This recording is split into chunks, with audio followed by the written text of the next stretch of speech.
Hi guys, आप लोग कैसे हैं। आई होप दैट कि आप लोग अच्छे होंगे। आज के इस टेंस की 5वीं वीडियो लेक्चर में आपसे हम चर्चा करने वाले पास्ट इन्फिनिट के बारे में। पास्ट इन्फिनिट क्या होती है मैं आपको बताऊंगा, लेकिन उससे पहले पास्ट इन्फिनिट की पहचान समझते हैं कि क्या होती है। पास्ट इन्फिनिट का मतलब होता है कि जिस वाक्य या जिस क्रिया के अंत में ता था, ती थी, ते थे ऐसे कुछ पहचान दिखाई दे तो वह टेंस हमेशा कहलाएगा पास्ट इन्फिनिट। या उस क्रिया के अंत में या, आ, ये ऐसे कुछ पहचान दिखाई दे तभी वह टेंस कहलाएगा पास्ट इन्फिनिट। कभी कभी होता है कि जो कार्य होता है वो कार्य क्या भूत में होने का पाया जाए, यानी कोई कार्य भूत में किए जाने का ज्ञात हो या भूत में होने का बोध हो तो वह भी टेंस कहलाएगा हमेशा पास्ट इन्फिनिट। उसकी सहायक क्रिया होती है डिड। नोट पॉइंट याद रखना है कि पास्ट इन्फिनिट के अफर्मेटिव सेंटेंस जिसे कहते हैं साधारण वाक्य, पास्ट इन्फिनिट के अफर्मेटिव सेंटेंस में डिड का प्रयोग हम नहीं करते हैं। यानी जो पास्ट इन्फिनिट की अफर्मेटिव सेंटेंस होती है वहाँ पर हम डिड का प्रयोग नहीं करते हैं और वर्ब की कौन सी फॉर्म लगाते हैं, सेकेंड फॉर्म। इसका मतलब कि पास्ट इन्फिनिट के अफर्मेटिव सेंटेंस में हम डिड का प्रयोग नहीं करते हैं और वर्ब की कौन सी फॉर्म, सेकेंड फॉर्म का प्रयोग करते हैं। किंतु नेगेटिव और इंट्रोगेटिव में डिड का और वर्ब की कौन सी फॉर्म, फर्स्ट फॉर्म यानी कि मेन फॉर्म का प्रयोग करते हैं। इसका मतलब कि जब पास्ट इन्फिनिट की नेगेटिव और इंट्रोगेटिव, नेगेटिव मतलब होता है नकारात्मक और इंट्रोगेटिव मतलब होता है प्रश्नवाचक, इन दोनों सेंटेंस में हम डिड का प्रयोग करते हैं और डिड का प्रयोग होने पर उस टेंस में आपकी वर्ब की हमेशा आएगी फर्स्ट फॉर्म जिसे कहते हैं मेन फॉर्म। आइए एग्जाम्पल के जरिए अच्छी तरीके से समझते हैं। मैंने आपको एग्जाम्पल दिया और मैं कहा कि मैं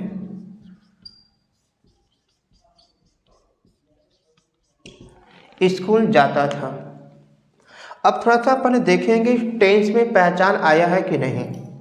क्रिया जाता है तो अब क्रिया के देखिए अंत में क्या लिखा, ता था, ता था। वाक्य अंत में चाहे ता था आए, चाहे ती थी, चाहे ते थे, आप बनाएंगे पास्ट इन्फिनिट। अब इसमें लिखा है कि भूत में कार्य का होना। मैं स्कूल जाता था, अब नहीं जाता हूँ, पहले जाता था, यानी वो काम क्या है, बीत गया। जो समय बीत जाती है वो होती है हमारी पास्ट।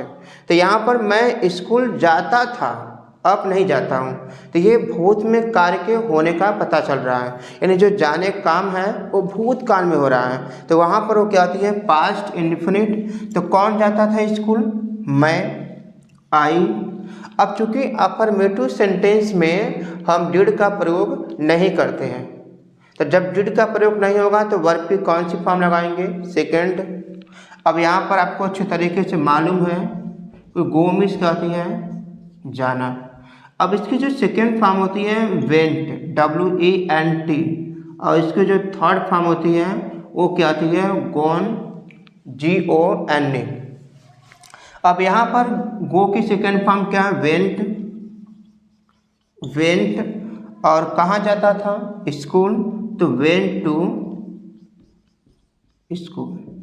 अब यदि मैं इसकी नेगेटिव कर दिया कि मैं स्कूल नहीं जाता था, बनाएंगे आप, तो नहीं का मतलब हो गया नेगेटिव वाक्य। तो नेगेटिव वाक्य में क्या करते हैं, हम डिड का प्रयोग करेंगे, डिड नॉट। और पास्ट इन्फिनिट के नेगेटिव वाक्य में नॉट तभी लग सकती है जब उसके पहले डिड लगा हो। तो आई डिड नॉट, नेगेटिव वाक्य में डिड का प्रयोग करते हैं और वर्ब की कौन सी फॉर्म, मेन फॉर्म का प्रयोग करते हैं। तो यहाँ पर वेंट की कौन सी मेन फॉर्म है, गो, गो टू स्कूल। अब यदि मैंने कहा कि क्या मैं स्कूल जाता था, जब वाक्य क्या से शुरू हो तो आप क्या करेंगे, जो आपने सहायक क्रिया डिड लगाया सब्जेक्ट के बाद उसको सब्जेक्ट से पहले करेंगे, डिड आई, वर्ब की फर्स्ट फॉर्म टू स्कूल, और क्या लगाएंगे, क्वेश्चन मार्क। अब से मैंने कोई आपको W दे दिया, मैंने कहा कि मैं स्कूल क्यों जाता था। अब क्यों की वजह क्या लिखेंगे, वाई, तो वाई लिख कर क्या करेंगे, डीड, उसके बाद सब्जेक्ट वर्ब के फर्स्ट फॉर्म और उसके बाद टू, स्कूल और क्वेश्चन मार्क। तो चलिए और आगे अच्छी तरीके से समझते हैं कि पास्ट इंफिनिट की ऐसी कौन सा स्ट्रक्चर होता है जिसमें सब्जेक्ट, सहायक क्रिया और नॉट का प्रयोग करते हैं, और एग्जाम्पल के जरिए अच्छी तरीके से समझते हैं। अब आगे चलते हैं, कुछ एग्जाम्पल के जरिए और समझते हैं कि किस तरीके से पास्ट इंफिनिट का प्रयोग करते हैं। पास्ट इंफिनिट के पहले स्ट्रक्चर समझते हैं। यदि आपकी सेंटेंस अफर्मेटिव रहेगा तो सबसे पहले हम प्रयोग करेंगे सब्जेक्ट को, और अफर्मेटिव में हम लगाएंगे वर्ब, और उस वर्ब की कौन सी फॉर्म आएगा, सेकंड फॉर्म, जो कि अभी आपको बताया गया है।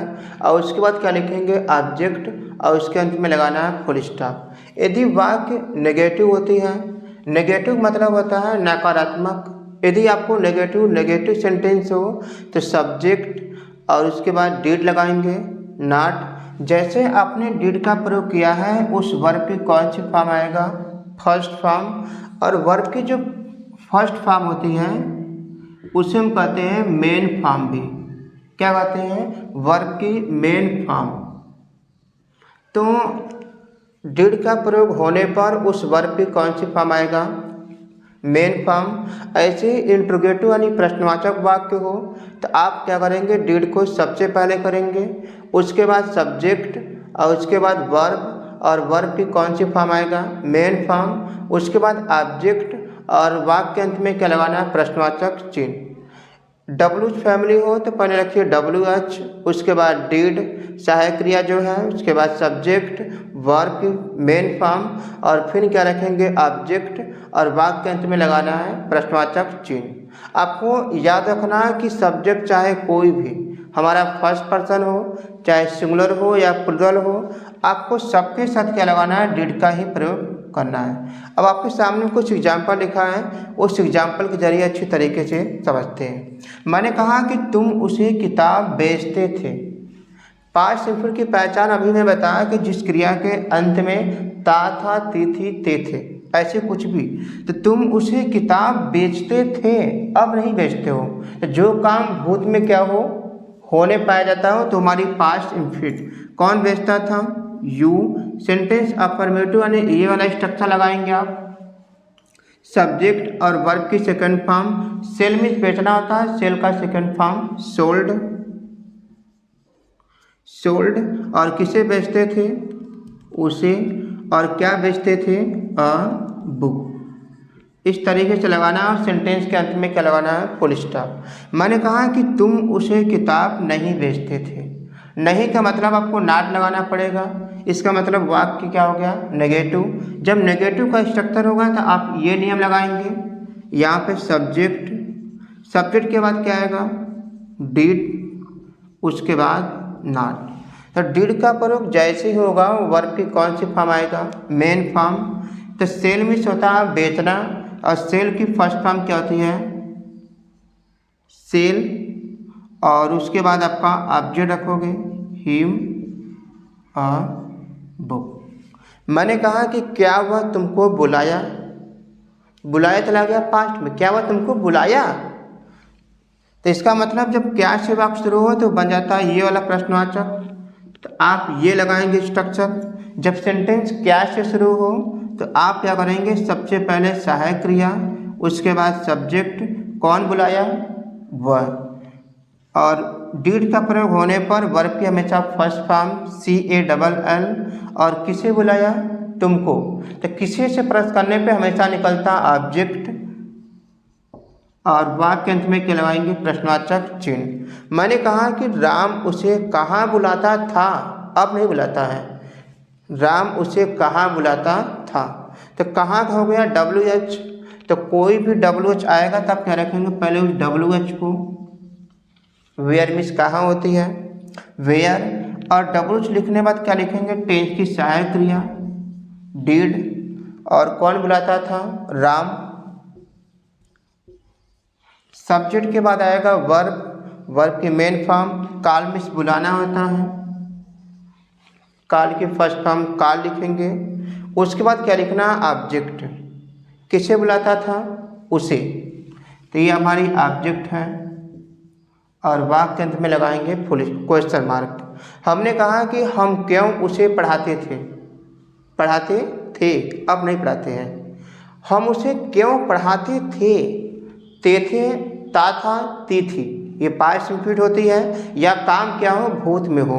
हम उसे क्यों पढ़ाते थे चला गया पास्ट में, तो आप क्यों का जी वाई होती है, वाई जो कि एक WH वर्ड है, तो WH के बाद आएगी सहायक क्रिया, पास्ट इंफ्लिक्ट तो आप लगाएंगे डिड, और उसके बाद सब्जेक्ट कौन पढ़ाता था, हम, तो हम की क्या होगा वी, और टीच मीन्स क्या होती है, पढ़ाना।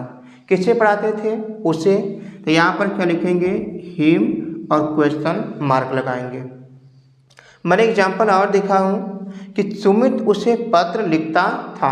इसका सही जो ट्रांसलेशन होगा आपको इसका जवाब कमेंट सेक्शन में लिखना है। और आई होप दैट कि वीडियो अच्छा लगा हो, टॉपिक अच्छे तरीके से समझ में आया है तो वीडियो को लाइक करिएगा।